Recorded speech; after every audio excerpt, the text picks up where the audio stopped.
जोशीमठ है, जोशीमठ से थोड़ी सी मतलब 100-120 किलोमीटर की दूरी पर चीन का बॉर्डर है, चीन की सीमा है, उधर चीन की सेना रहती है, इधर भारत की सेना रहती है। क्योंकि बहुत बार आप लोग टीवी पर सुनते हो कि चीन के सैनिकों ने घुसपैठ कर ली, अतिक्रमण कर लिया। तो कई बार वो हमारे यहाँ जोशीमठ से लगी हुई जो सीमा है वहाँ आके वो अतिक्रमण कर देते हैं। बकरी वाले जो वहाँ जाते हैं उनके टेंट उखाड़ लेते हैं। पिछली बार जो है 2020 में चीन की सेना ने आकर के हमारे जो बकरी वालों के टेंट उखाड़ लिए, पुल तोड़ दिया, अतिक्रमण कर लिया। तो ये जो घटना जहाँ होती है नीगी वैली में, माणा वैली में, उससे लगा हुआ जोशीमठ नगर है। और इस नगर का केवल यही महत्व नहीं है कि वो सीमा से लगा हुआ है और स्ट्रेटेजिकली रणनीतिक दृष्टि से उसका महत्व है, बल्कि वो इसलिए भी जाना जाता है कि वो उसका एक ऐतिहासिक, जैसे हम राजस्थान में हैं तो यहाँ तो जगह जगह ऐतिहासिक इमारतें हैं, यहाँ का अपना इतिहास है, वैसे ही जोशीमठ का भी लगभग जो है 1500 साल का एक क्रोनोलॉजिकल इतिहास है, एक क्रोनोलॉजी है हिस्ट्री की। 6वीं शताब्दी से लेकर के जब वहाँ कत्यूरी राजवंश की राजधानी वो था तब से लेकर के और अब तक का एक बिल्कुल क्रोनोलॉजिकल इतिहास है। और इस ऐतिहासिक नगर को एक सांस्कृतिक आधार मिला, एक पहचान मिली, एक नया उसके साथ आयाम जोड़ा जब शंकराचार्य जो है केरल से चल करके और जोशीमठ आए। और ज्योतिर्मठ में जो है वो कहते हैं लोग कि उनको ज्ञान प्राप्त हुआ, ज्योति प्राप्त हुई। अब कैसी ज्योति हुई उस पर एक अलग बहस है, लेकिन इस वजह से उसका नाम ज्योतिर्मठ पड़ गया और घिसता हुआ वो नाम जोशीमठ हुआ। तो इस तरह से उसका एक कल्चरल जो हमारी वो है वो भी उसके साथ जुड़ा। इसके अलावा क्योंकि वहाँ जो है तिब्बत से लगातार व्यापार का वो रास्ता था कि जोशीमठ से होकर के व्यापार होता था तिब्बत की तरफ। तिब्बत में क्योंकि बहुत सारा वहाँ नमक होता था तो लोग वहाँ से नमक लाते थे और यहाँ से गुड़, ऊन और तमाम तरह का सामान जोशीमठ से होकर के तिब्बत में जाता था। और बिल्कुल 1962 तक, जब तक कि चीन का हमला नहीं हुआ, तब तक ये अनवरत जारी रहा। तो इसकी एक कल्चरल रूट्स है, वहाँ से बहुत सारे व्यापारी, ऐतिहासिक इतिहासकार लोग जो है वहाँ से तिब्बत से इधर आए भी और तिब्बत को गए। तो इस तरह से उसका ये भी एक महत्व था। बद्रीनाथ की वजह से महत्व है क्योंकि बद्रीनाथ जो है हिंदुओं का प्रसिद्ध तीर्थ है और बद्रीनाथ जाने के लिए अगर आपको जाना है तो आपको जोशीमठ में एक रात रहना पड़ता है। सिखों का प्रसिद्ध गुरुद्वारा है हेमकुंड साहिब में, वहाँ कहते हैं कि जो है गुरु गोविंद सिंह गए और उन्होंने तपस्या की थी तो हेमकुंड में जो है उनका गुरुद्वारा सबसे ऊंचाई पर बना हुआ एकमात्र गुरुद्वारा है 16,000 फीट पर। तो सिख लोग जाते हैं अपने तीर्थ तो जोशीमठ में वो रुकते हैं। इस तरह से उसका एक बहुत तरह का एक महत्व है, कई तरह से हम उसको देखते हैं। और उसी नगर में जो है ये हुआ कि जब उत्तराखंड राज्य बना तो उस समय क्योंकि हम इस राज्य की लड़ाई में थे और उस राज्य की लड़ाई का सबसे महत्वपूर्ण बात यही थी कि वो जो है उत्तर प्रदेश में रहते हुए, क्योंकि सबसे दूर हमारी सांस्कृतिक पहचान अलग, हमारी भौगोलिक स्थिति अलग, तो इसलिए हम लड़े कि अगर हमारा राज्य बनेगा तो वहाँ जो हमारे संसाधन है, हमारा जंगल है, हमारा पानी है, हमारी जमीन है, इन सब का उपयोग जनता के हित में ठीक से हो पाएगा, इनका सही से जो है नियोजन होगा, इसके लिए वो लड़ाई थी। और जब राज्य बना और राज्य बनने के दौरान क्योंकि हम लोगों का प्रसिद्ध नारा था कि पहाड़ की जवानी, पहाड़ का पानी, पहाड़ के काम नहीं आता, तो सरकार ने कहा ठीक है। तो उन्होंने जो है सारा पानी जो हमारा था, जितनी नदियाँ, हिमालय से जितनी नदियाँ निकलती हैं उसमें जोशीमठ से निकलने वाली धौली गंगा है, अलकनंदा है जो बद्रीनाथ से आ रही है, और तिब्बत की तरफ से एक तरफ से और दूसरी नदी आती है धौली गंगा, इन सब नदियों को सरकार ने आकर के बेच डाला, उन सब पर परियोजनाओं की स्वीकृति दी। उन्होंने कहा ठीक है, हमने आपके पानी का उपयोग कर लिया। जवानी का तो ये हाल है कि जब से राज्य बना है तब से जो है उत्तराखंड में सर्वाधिक पलायन हुआ है। पहले पलायन होता था रोजगार के लिए कि भाई वो दिल्ली आ गए, बंबई चले गए, देहरादून चले गए, लेकिन तब पलायन इतना नहीं था। जो राज्य बनने के बाद सर्वाधिक पलायन हुआ है। और अभी हमारे राज्य सरकार की रिपोर्ट है कि हमारे यहाँ 2,500 से ज़्यादा ऐसे गांव हैं जिनको सरकार ने कहा कि ये घोस्ट विलेजेस हैं, ये भूतहा गांव है। घोस्ट विलेजेस का अर्थ ये हुआ कि जहां कोई नहीं रहता, भूत रहते हैं, यानी गांव खाली हो गए। और पानी का ये हाल है कि पानी सारा जो है सरकार ने प्राइवेट कंपनीज को, बड़ी बड़ी परियोजनाओं के लिए बेच दिया। तो ये जो है हो गया जोशीमठ में भी 2000 में राज्य बनने के बाद। वहां जो अलकनंदा नदी है और धौली नदी है, उस पर एक बड़ी परियोजना के लिए सरकार ने स्वीकृति दी। लेकिन राज्य बनने से पहले ही उत्तर प्रदेश के जमाने में एक परियोजना हमारे यहाँ स्वीकृत हो गई थी, जयप्रकाश कंपनी की विष्णु प्रयाग परियोजना। और उस परियोजना बनने के दौरान हमने जो है एक अनुभव लिया कि हमारे सामने वाली पहाड़ी पर परियोजना बन रही है, और परियोजना बनने में क्या हो रहा है, उसको कहा जा रहा है वैसे ग्रीन एनर्जी, यानी कि वो पर्यावरण के लिए ठीक है। ग्रीन है यानी कि उसमें कोई पर्यावरण का नुकसान नहीं होता है, और जो है जो पानी से बनने वाली बिजली है वो ग्रीन एनर्जी है, ऐसा सरकार का, वैज्ञानिकों का मानना था। लेकिन हमने देखा कि जिसको आप ग्रीन एनर्जी कह रहे हैं और जिसको कह रहे हैं run of the river project, यानी कि जो रिवर का रन है, यानी नदी का जो बहाव है, उसी बहाव का उपयोग करके परियोजना बन रही है। लेकिन ऐसा हो नहीं रहा था। हो क्या रहा था कि रिवर का जो रन है, रिवर का जो बहाव है, आप उसको टर्न कर रहे थे, उसको बदल दे रहे थे, और एक बड़ी सुरंग आप बना रहे हैं। उस सुरंग में वो नदी चली जा रही है। सुरंग बनने के दौरान बड़े बड़े विस्फोटकों का इस्तेमाल हो रहा है। उन विस्फोटकों के इस्तेमाल से पूरे गांव के गांव ध्वस्त हो रहे हैं, जानवर मर रहे हैं, पेड़ काटे जा रहे हैं। वहां रहने वाले जो ऐसे जानवर हैं जो कि संरक्षण के दायरे में हैं, उन पर संकट आ रहा है। ये हमने देखा जब हमारे सामने 1998 से एक परियोजना बननी शुरू हुई, विष्णु प्रयाग परियोजना। उसके ऊपर जो गांव था चाई गांव, वो जो है हमारे इलाके में, उस जोशीमठ वाले इलाके में जाना जाता था अपने संतरों के लिए। वहां हमारे यहाँ माल्टा होता है उसके लिए, दूध के लिए, कि जब बद्रीनाथ का सीजन हो, यात्रा जब बद्रीनाथ जाए तो चाई गांव से दूध वहां जाता था। वो जाना जाता था अपने पशुओं के लिए, अपने कृषि के लिए, खेती बाड़ी के लिए। जैसे ही वो परियोजना बननी शुरू हुई, जैसे ही उस गांव के नीचे से सुरंग बनना शुरू हुई, बड़े बड़े विस्फोट होने लगे, तो उस गांव का जो वो माल्टे की खेती थी वो तबाह हो गई, क्योंकि जो जमीन का पानी था वो सब सुरंग में चला गया।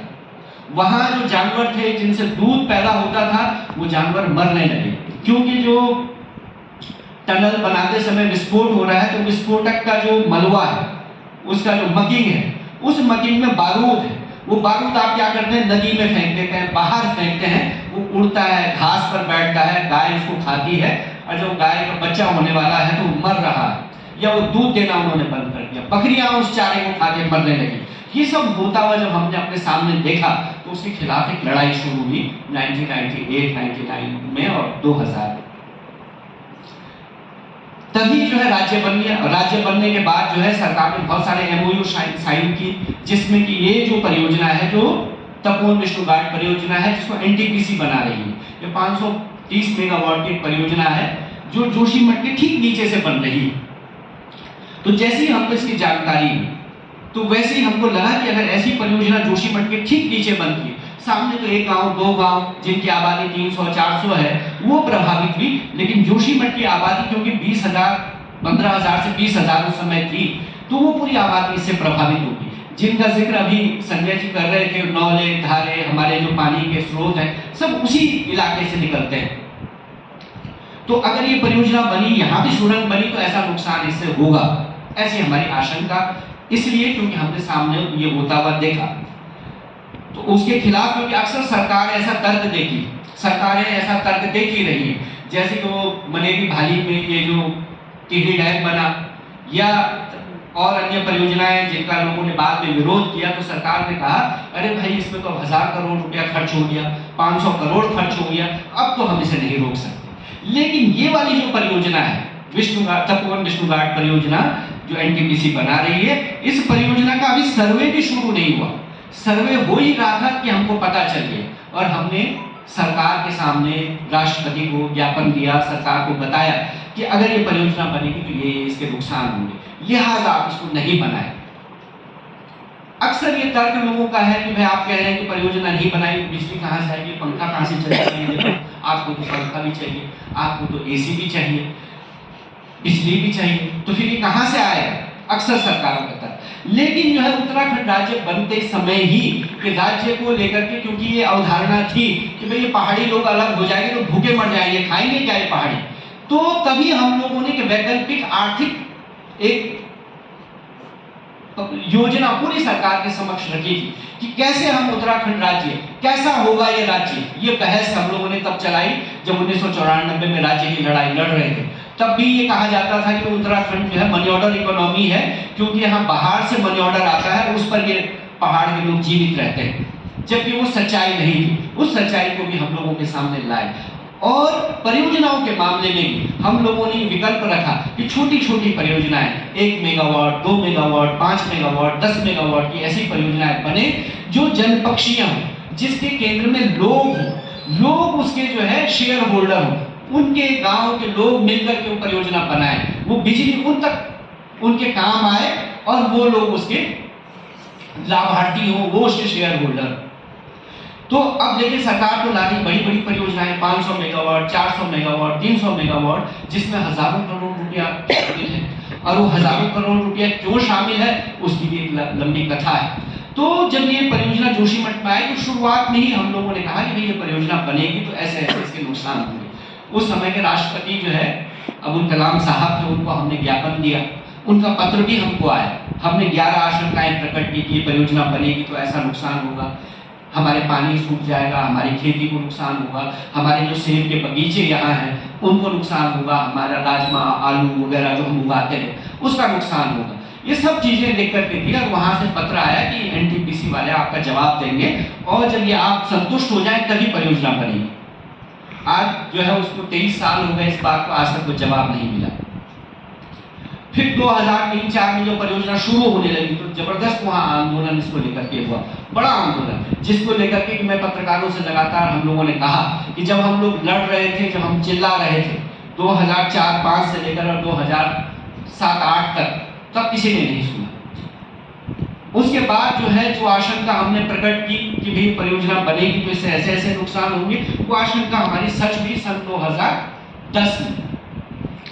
2009 की दिसंबर महीने में ही वो जो टनल बन रही थी जोशीमठ के नीचे से, उस टनल को क्योंकि हम लोगों की उस पर आपत्ति थी कि आप विस्फोट करेंगे, ब्लास्टिंग करेंगे तो नुकसान होगा, तो इन्होंने कहा ठीक है ब्लास्टिंग नहीं करेंगे, हम टीबीएम से इसको खोदेंगे। तो टनल बोरिंग मशीन वहां लाई गई, तो बड़ी मशीन है, लगभग 500 मीटर लंबी मशीन जो पहाड़ को खोदती है और सुरंग बना के भी चलती है। लेकिन वो मशीन आने के बावजूद वो जो है जैसे ही वो 4-5 किलोमीटर आगे पहुंचे टनल में, वहां ऊपर से एक बोल्डर उस पर गिर गया।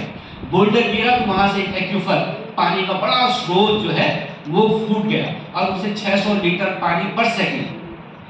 अब बाद में वैज्ञानिकों ने दोबारा उसको ठीक किया तो उन्होंने कहा 700 लीटर पर सेकंड पानी, यानी 700 लीटर पानी एक सेकंड में वहां से गिर रहा था, यानी बड़ी नदी बराबर पानी वहां से निकलने लगा। और वो पानी 2009 की दिसंबर महीने की 24 तारीख से निकलता हुआ आज तक, यानी पिछले 12 सालों से पानी लगातार है। भले अब उसकी मात्रा कम हो गई लेकिन पानी निकल रहा है।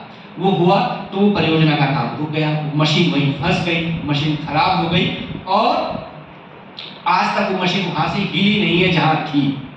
और यही आशंका हम प्रकट कर रहे थे, हम यही कह रहे थे कि ये जो टेरेन है जहां की परियोजना बना रहे हैं, ये हिमालय क्या है, वो नए पहाड़ है, बनते हुए पहाड़ है। वैज्ञानिकों का कहना है कि दुनिया में जितनी पर्वत श्रृंखलाएं हैं, जितने पर्वत हैं, उनमें हिमालय सबसे नए पहाड़ है, सबसे फ्रेजाइल है, सबसे कमजोर पहाड़ है। तो अगर आप यहाँ ऐसी कोई गतिविधि करेंगे तो यहाँ के लिए खतरनाक होगा।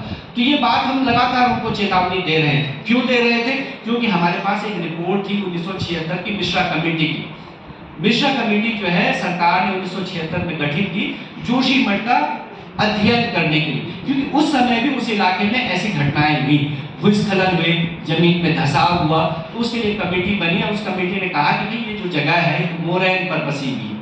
मोरैन का मतलब है कि जो हिमोड़ है, यानी ग्लेशियर के द्वारा लाई गई मिट्टी है उसके ऊपर ये बसा है, और ये भूस्खलन से जमा हुआ जो मलबा है उसके ऊपर ये नगर है। तो यहाँ बहुत सारा भारी निर्माण कार्य अगर आप करेंगे तो नुकसान होगा। यहाँ जो बोल्डर्स हैं, क्योंकि पूरा पहाड़ जो है बोल्डर्स के ऊपर, तो इन बोल्डर्स को अगर आप हिलाएंगे तो नुकसान होगा। यहाँ जो है ढलान पर जो पेड़ है उनको काटेंगे तो नुकसान होगा, इसलिए यहाँ जो है आप वृक्षारोपण करें, यहाँ जो है प्रॉपर सीवेज सिस्टम हो, प्रॉपर जल निकास प्रणाली हो, ताकि जो है इस इलाके की, इस क्षेत्र की उम्र को, आयु को बढ़ाया जा सके। तो ये रिपोर्ट क्योंकि हमारे पास थी, इसको लेकर के हम पहले भी कोर्ट में जा चुके थे, लड़ चुके थे, तो इसके आधार पर हम लगातार उस परियोजना का विरोध कर रहे थे और वो बात 2010 में, जैसे मैंने कहा, कि सही साबित हुई। फिर क्या हुआ, फिर एक आंदोलन हुआ, फिर बड़ा आंदोलन, हम लोगों ने 3 महीने तक धरना हुआ, बड़े प्रदर्शन हुए और उसके बाद हमारा और एनटीपीसी का एक समझौता हुआ। उस समझौते में हमने कहा क्योंकि एनटीपीसी की परियोजना की वजह से हमारे सारे स्रोतों का पानी सूख गया है, तो एनटीपीसी पूरे जोशीमठ क्षेत्र की पानी की, पेयजल की व्यवस्था करे। उसके लिए एनटीपीसी ने हमको 16 करोड़ रुपए दिए, यानी कि उन्होंने माना इस बात को कि उनकी परियोजना से हमारे जल स्रोतों का पानी सूख रहा है। दूसरी बात हमने उनसे कही कि क्योंकि आपकी परियोजना से हमारे घर मकानों में दरारें पड़ सकती हैं, उसमें क्रैक्स आ सकते हैं, इसलिए आप पूरे जोशीमठ के जो घर मकान है उनका बीमा करें, उनका इंश्योरेंस करें। ये बात मान ली गई, यानी कि उन्होंने माना इस बात को कि उनकी परियोजना से हमारे घर मकानों में नुकसान हो सकता है। भले वो इंश्योरेंस हुआ नहीं, कुछ गांवों का उन्होंने जरूर किया, 4 साल का, 5 साल का, लेकिन जोशीमठ नगर का नहीं किया। उसमें तीसरी बात थी कि इस परियोजना की समीक्षा की जाए, उसके लिए हाई पावर कमेटी बने और वो हाई पावर कमेटी इस परियोजना की समीक्षा करे। भले वो हाई पावर कमेटी बनी जरूर, लेकिन कभी उसकी मीटिंग नहीं। इस तरह से 2010-11 में जो बात हम 2003-4 से लगातार कह रहे थे, उस पर जो है यहाँ बात आई। अब कहानी जो अभी हुई है वो क्या हुई है कि जो आशंका हम 2003 में प्रकट कर रहे थे, 2010 में जिसको लेकर के हम आंदोलन कर रहे थे, वही बात 2021 की दिसंबर महीने में सच साबित होने लगी कि जोशीमठ के एक इलाके में कुछ घरों में क्रैक्स आने लगे। जब कुछ घरों में आए तो हम फिर उसके लिए लड़े और हमने कहा कि भाई पूरे जोशीमठ का एक सर्वे होना चाहिए, सर्वेक्षण करे सरकार, एक हाई पावर कमेटी गठित करे और पता लगाए कि ये हो क्यों रहा है, क्यों जमीन धंस रही है। आर्मी के इलाके में जमीन धंस रही है, यहाँ सड़कें नीचे को जा रही हैं, घर मकानों में दरारें आ रही हैं, इसका पता किया जाए, लेकिन सरकार ने नहीं किया। दिसंबर गुजर गया, जनवरी, फरवरी, मार्च, अप्रैल आ गया, 2022 के मई महीने तक जब कुछ नहीं हुआ, लगातार लड़ने बोलने के बाद फिर हम लोगों ने अपनी एक टीम गठित की। हमने जो है कुछ वैज्ञानिकों की एक स्वतंत्र वैज्ञानिकों की कमेटी बनाई, जिसमें डॉक्टर नवीन जुयाल अच्छे जियोलॉजिस्ट हैं, वो अहमदाबाद में साइंस लेबोरेटरी, भारत की जो साइंस लेबोरेटरी है उससे रिटायर हुए थे। Doctor SP. सती जो गढ़वाल विश्वविद्यालय में जियोलॉजिस्ट थे, शुभ्रा शर्मा जो बनारस विश्वविद्यालय में जियोलॉजिस्ट थी, उन लोगों की एक टीम बनाई डॉक्टर रवि चोपड़ा जी के निर्देशन में। और डॉक्टर रवि चोपड़ा वही हैं जिनको जो है सरकार ने पहले 2013 में जो वहाँ आपदा आई केदारनाथ वाली, तो हाई पावर कमेटी का अध्यक्ष बनाया। उसके बाद जब ये जो 4 धाम यात्रा मार्ग बन रहा है, उसके लिए सुप्रीम कोर्ट ने हाई पावर कमेटी बनाई, उसके चेयरमैन भी डॉक्टर रवि चोपड़ा थे। तो उनके निर्देशन में हम लोगों ने इन लोगों को की टीम बनाई और जोशीमठ का सर्वे करवाया स्वयं, और फिर उस सर्वे की जो रिपोर्ट आई वो सरकार को दी जून महीने। तब सरकार जो है मजबूर हुई, इतने बड़े आंदोलन के बाद, इतनी लड़ाई के बाद, फिर सरकार ने एक टीम भेजी जियोलॉजिस्ट की। फिर उनकी रिपोर्ट आई सितंबर के महीने में, हमने उस रिपोर्ट को खारिज किया, क्योंकि उस रिपोर्ट में उन्होंने कहा कि सारा जो जोशीमठ में हो रहा है इसके लिए जोशीमठ के लोग ही जिम्मेदार हैं। उन्होंने बहुत सारे मकान यहाँ बना लिए, बहुत बड़े बड़े भवन बन गए, टूरिस्ट हैं तो होटल बन गए, तो उसका जो सीवेज का पानी आ रहा है, निकासी का पानी आ रहा है, इसी से सारा नुकसान हो रहा है। हमने इस रिपोर्ट को खारिज किया और फिर हमारी लड़ाई जो है वो आगे बढ़ी। हम मुख्यमंत्री के पास गए, वहाँ बातचीत नहीं बनी। तो फिर जनवरी के महीने से लंबा संघर्ष चला, जिसको मीडिया ने कवर किया, जिसको आप लोगों ने भी देखा। वो बढ़ते बढ़ते जो दिसंबर नवंबर 2021 में 15-20 घरों में दरारें थी, बढ़कर के 500 घरों में हो गई। जनवरी 2023 आते आते ये जो है 1000 के लगभग घर थे जिनमें दरारें आने लगी। जोशीमठ का पूरा इलाका नीचे खिसकने लगा, पूरे जोशीमठ पर ही संकट जैसा दिखाई देने लगा, जो कि अभी भी है। और अभी जो मानसून की बरसात के बाद तो जोशीमठ का जो ऊपरी इलाका है, यानी कि जो उसका हेड है, वहां से धसाव शुरू हो गया है। नीचे जो टो का इलाका है, जहां अलकनंदा और धौलीगंगा का संगम है, जोशीमठ में पहला प्रयाग पड़ता है, विष्णु प्रयाग, तो वहां से टो कटिंग में वो इलाका नीचे आने लगा।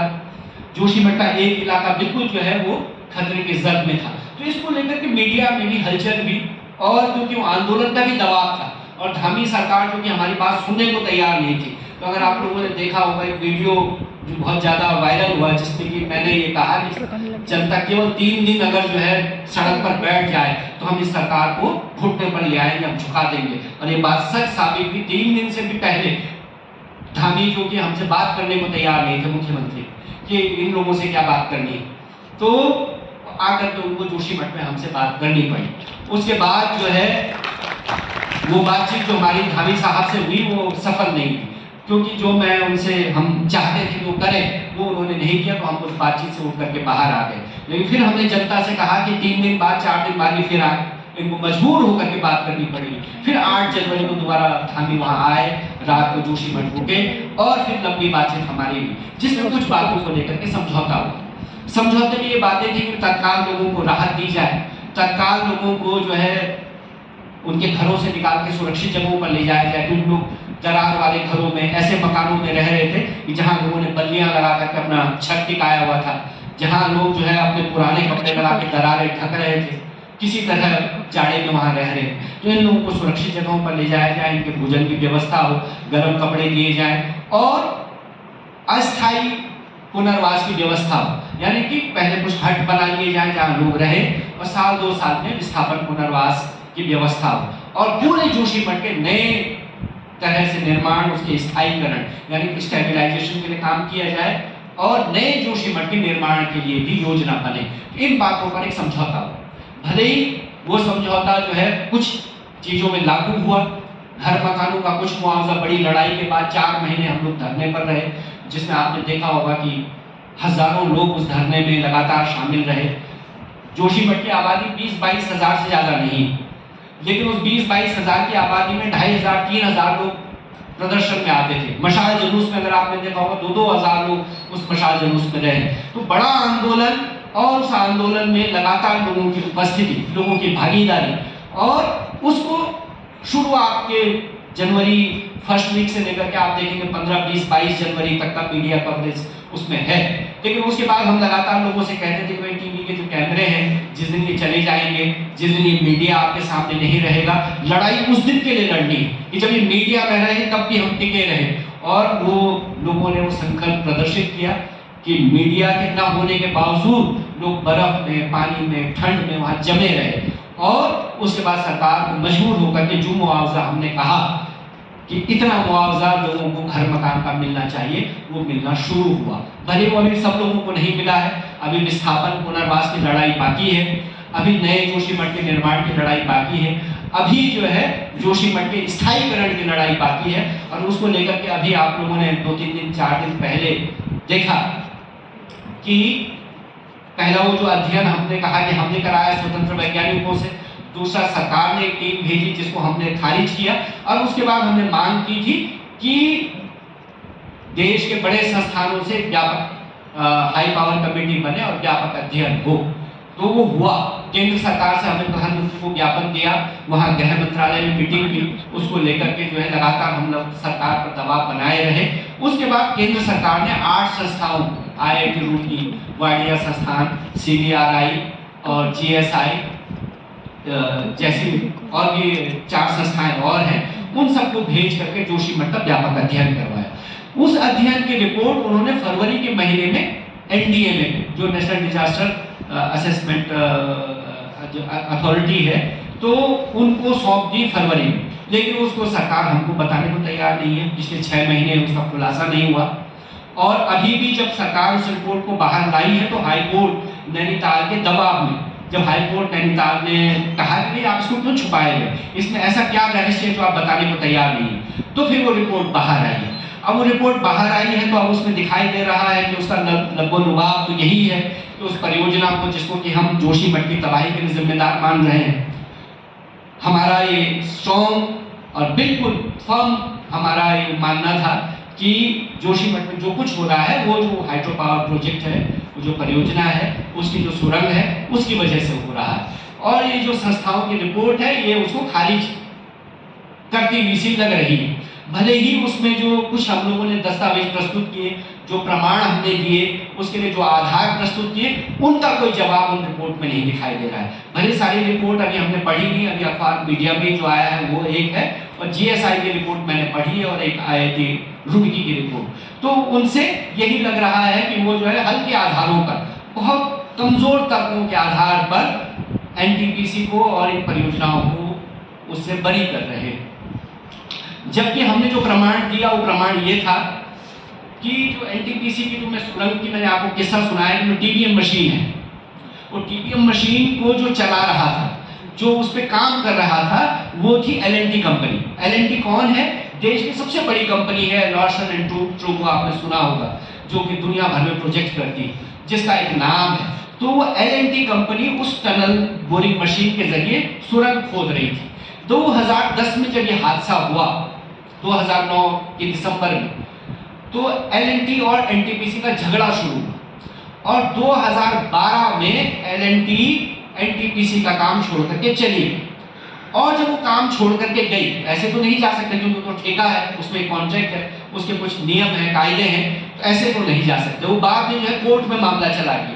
बाद में जो है जब बहुत घपला उसमें हुआ तो आउट ऑफ कोर्ट सेटलमेंट हुआ है एनटीपीसी और एलएनटी का।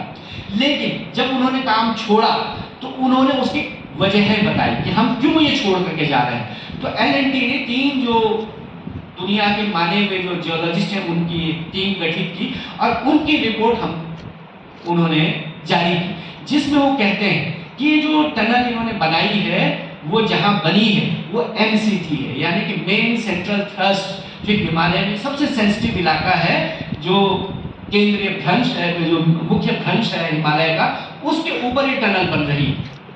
दूसरी बात वो कह रहे हैं कि टनल बनाते समय क्या हो रहा है कि जो जगह है, यहाँ जगह जगह दरारें आ गई हैं इस सुरंग में, जिससे कि पानी का रिसाव हो रहा है। एक रिसाव को कहें 2009 के दिसंबर में हुआ, जिसमें 700 मीटर पानी आया, जिसको कि एनटीपीसी ने लोगों को, जनता को, मीडिया को बताया। लेकिन दोबारा फिर 2012 में फिर से रिसाव हुआ, जो इन्होंने किसी को नहीं बताया। और इनका जो टनल का फर्श है वो जो है वो बहुत ही खराब है, और अगर उसको ठीक करना है तो उसको कंक्रीट करना था, जो इन्होंने नहीं किया, जिससे कि जगह जगह से काम करने में दिक्कत आ रही है, और इस टनल में जगह जगह दरारें हो गई हैं, और ये सक्सेसफुल होने वाला प्रोजेक्ट नहीं है, और इससे ये नुकसान। तो ये रिपोर्ट हमने लोगों के सामने रखी थी, प्रेस कॉन्फ्रेंस किया जिसमें डॉक्टर रवि चोपड़ा उपस्थित थे, और न सिर्फ डॉक्टर रवि चोपड़ा, न सिर्फ डॉक्टर नवीन जुयाल, बल्कि दुनिया के भी बहुत सारे ऐसे वैज्ञानिक हैं, भूवैज्ञानिक, जिन्होंने इस प्रोजेक्ट पर सवालिया निशान लगाए।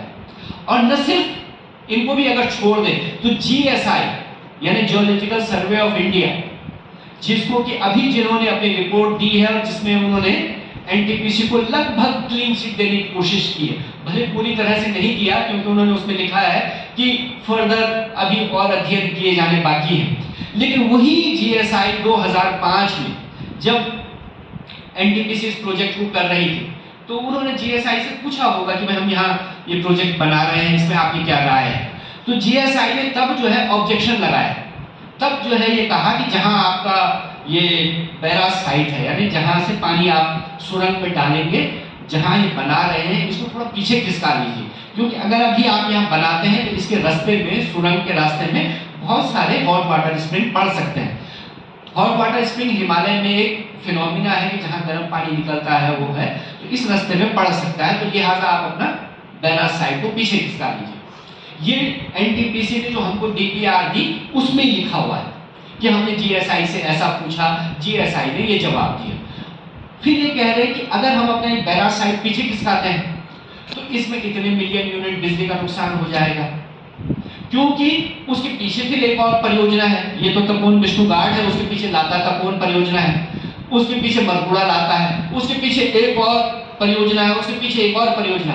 हो ये रहा है कि एक जगह से नदी निकलती है सुरंग के बाहर, यानी यहाँ से सुरंग में गई, यहाँ से बाहर निकली, इसमें फिर एक और सुरंग है, फिर वहां वो सुरंग के अंदर जाती है, फिर वहां से बाहर निकली, फिर दूसरी सुरंग में जाएगी। इस तरह से सीरीज में जो है परियोजनाओं की एक श्रृंखला बन रही है, जिसमें नदी आपको नहीं दिखाई देगी, जिसमें जो है वो नदी का कलकल छल छल पानी जो आप देखते हैं वो नहीं दिखाई देगा। वो जो नदी की इकोलॉजी है वो खत्म हो जाएगी, नदी के साम के अंदर रहने वाले जीव जंतु वो खत्म हो जाएंगे, नदी का जो फ्लो है उसका जो नेचुरल फ्लो है वो खत्म हो जाएगा। ये सारा वो जो है उसका पैटर्न। तो ये कह रहे हैं कि अगर हम इसको खिसकाते हैं पीछे तो पीछे वाला भी और पीछे जाएगा, फिर और पीछे जाएगा, और इस तरह से इतने मिलियन यूनिट बिजली का नुकसान हो जाएगा। इसलिए हमने जीएसआई को सलाह को नहीं माना। ये एनटीपीसी की डीपीआर में लिखा हुआ था 2005 में, जो हमारे पास जिसकी कॉपी थी। उसके बाद जीएसआई की ही रिपोर्ट को अपना आधार बनाते हुए दो वैज्ञानिक, जिसमें से एक वैज्ञानिक जो है आज के दिन पर उत्तराखंड का जो डिजास्टर मैनेजमेंट है उसके डायरेक्टर हैं डॉक्टर पीयूष रौतेला, और दूसरे जो है गढ़वाल विश्वविद्यालय में जियोलॉजिस्ट प्रोफेसर थे और फिर अभी गढ़वाल विश्वविद्यालय में आ गए हैं प्रोफेसर एलपीएस बिष्ट। इन दोनों लोगों ने एक पेपर छापा 2010 में, करंट साइंस जो है जनरल है साइंस का, उस पे इनका पेपर छपा। पेपर ज्यादा बड़ा नहीं है, बमुश्किल उसके 4 पैराग्राफ है या 5, और उन 5 पैराग्राफ में 2 पैराग्राफ ऐसे हैं जिसमें जीएसआई की रिपोर्ट को ही कोट कर रहे हैं कि जीएसआई ने ऐसा कहा, जीएसआई ने ऑब्जेक्शन लगाया, जीएसआई कह रही है कि अगर ये परियोजना बनेगी तो ऐसे ऐसे नुकसान होंगे, लिहाजा अगर ये परियोजना बनती है तो इससे जोशीमठ के इलाके को खतरा हो सकता है। ये बात है 2010 में। अब 2023 आते आते जो है हमारे जो डॉक्टर पीयूष रौतेला है वो क्योंकि डिजास्टर मैनेजमेंट के डायरेक्टर हो गए, अब वो उस रिपोर्ट से ही खारिज करते, जो पेपर उन्होंने 2010 में लिखा अब वो उसे पलट गए।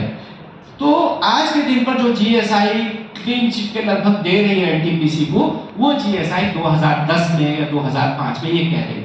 ये तो है एक किस्सा जोशीमठ का, लेकिन जो जोशीमठ का किस्सा है ये सिर्फ जोशीमठ का किस्सा नहीं है, ये हिमाचल का किस्सा है, ये सिक्किम का किस्सा है, ये जम्मू कश्मीर का किस्सा है, ये हिमालय के सभी इलाकों में यही हो रहा है, यही पैटर्न है, विकास का यही ढांचा खड़ा हो रहा है। वो चौड़ी चौड़ी सड़कें, वो सुरंगें, वो हाइड्रो पावर प्रोजेक्ट, वो पेड़ों का काटा जाना, वो पर्यावरण का नुकसान, वो पूरे हिमालयी क्षेत्र में एक जैसा पैटर्न है।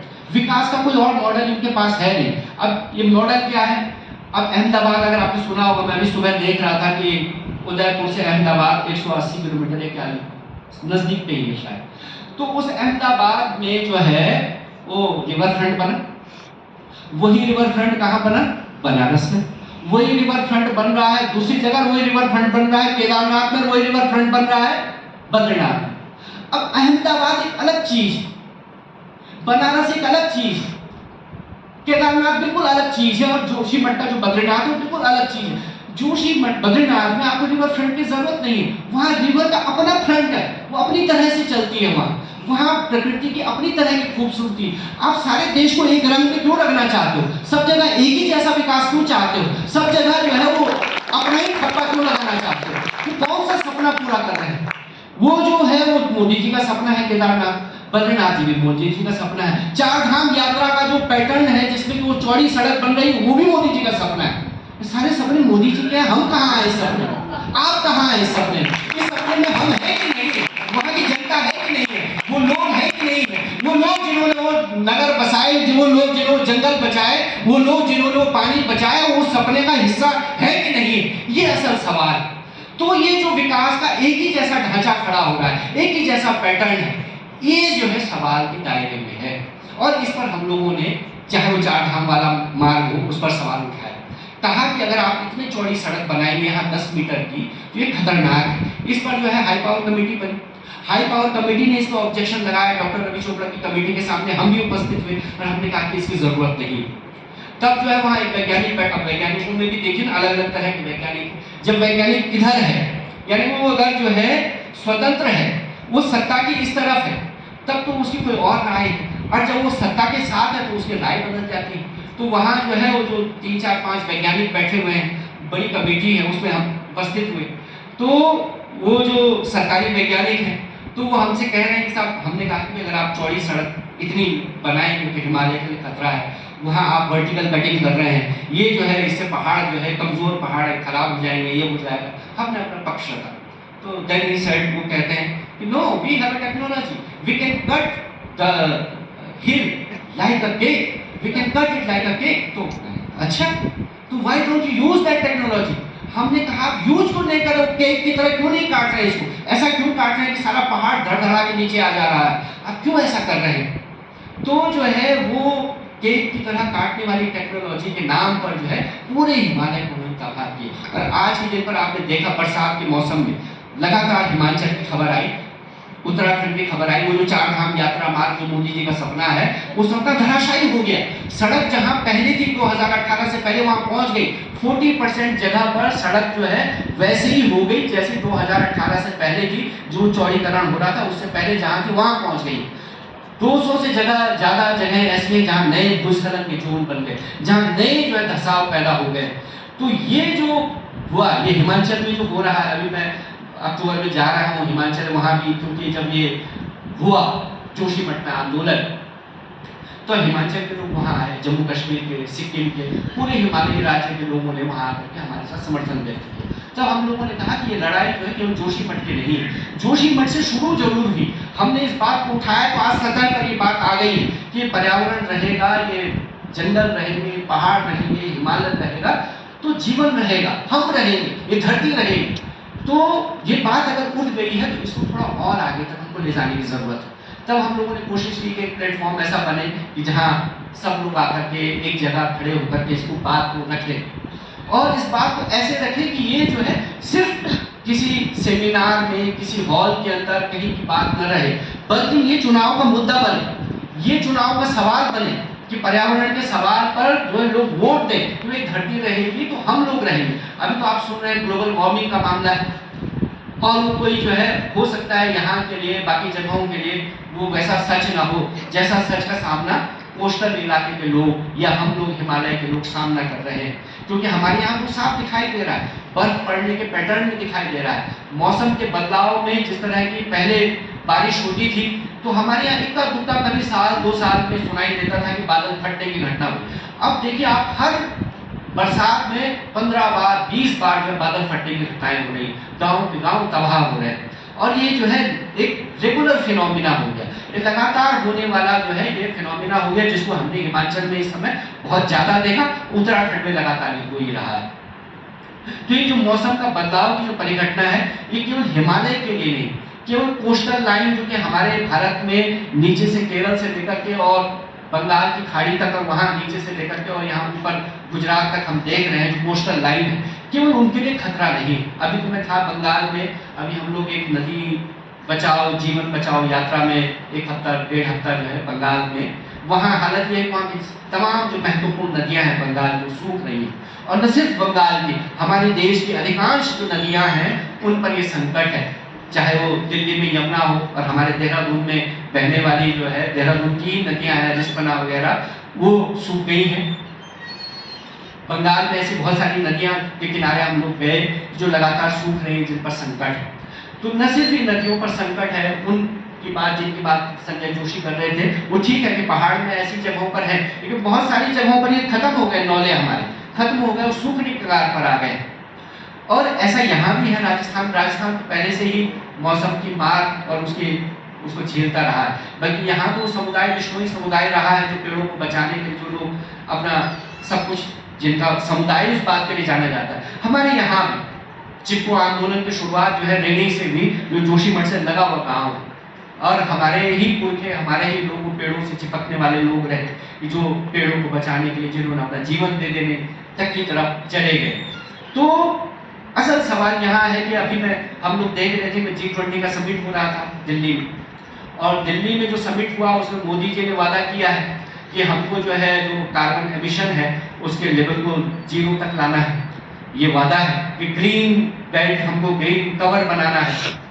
एक तरफ ये वादा है और दूसरी तरफ जो सच्चाई है वो हम देख रहे हैं कि कैसा ग्रीन कवर बन रहा है, किस तरह पूरे हिमालय में। अभी जिस दिन मोदी जी ये वादा कर रहे थे उससे कुछ दिन पहले ही लोकसभा में एक बिल पारित हुआ है फॉरेस्ट वाला, जिसमें जो है उसमें छूट ले ली गई है कि जो सीमा से लगे हुए इलाके हैं, बॉर्डर से 100 किलोमीटर के दायरे में आप जो चाहे वो कर सकते हैं। पूंजीपतियों के लिए खुली छूट, लूट के लिए उन्होंने जो है वो संविधान, वो फॉरेस्ट एक्ट में बदलाव कर दिया है। 100 किलोमीटर के दायरे तक आप जैसा चाहे वैसा जो है बदलाव कर सकते हैं। वहाँ जो सेंचुरीज हैं, जो पार्क्स हैं, नेशनल पार्क हैं, उनमें जो है तमाम तरह की छूट उनको दे दी गई।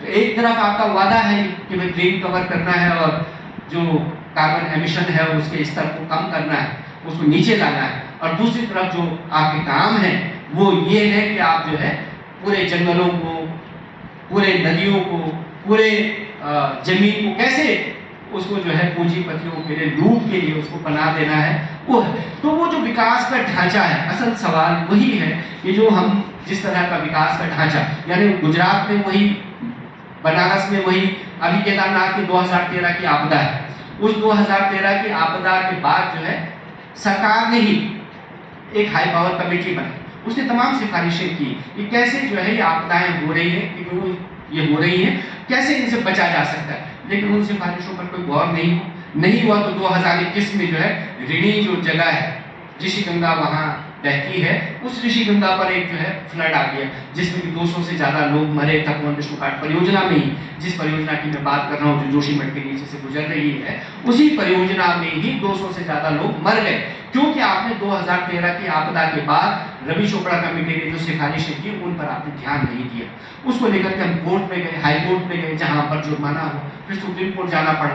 तो ये लड़ाई जो है केवल एक जोशीमठ, एक हिमाचल, एक सिक्किम या एक बंगाल या बाकी ये सभी लोगों, इसीलिए हम लोग जगह जगह इसलिए जाते हैं कि वो जो अवेयरनेस है इस लड़ाई में, हमने लगातार सब जगह कहा कि मैं, हो सकता है कि मेरा जन्म वहां हुआ, मैं हिमालय में पैदा हुआ, मैं वहां रह रहा, लेकिन वो हिमालय जो है, चाहे वो हिमाचल की जगह हो, चाहे जो भी हो, वो जो है सिर्फ हिमालय वासियों का नहीं, वो तो पूरे विश्व की, पूरे भारत की, सबकी धरोहर है, और हम सबकी जिम्मेदारी है उसको बचाना, क्योंकि वो बचेगा तो हम बचेंगे, धरती बचेगी तो हम बचेंगे। ये लड़ाई है, ये उसका उत्सव है, ये उसका जिस्त है।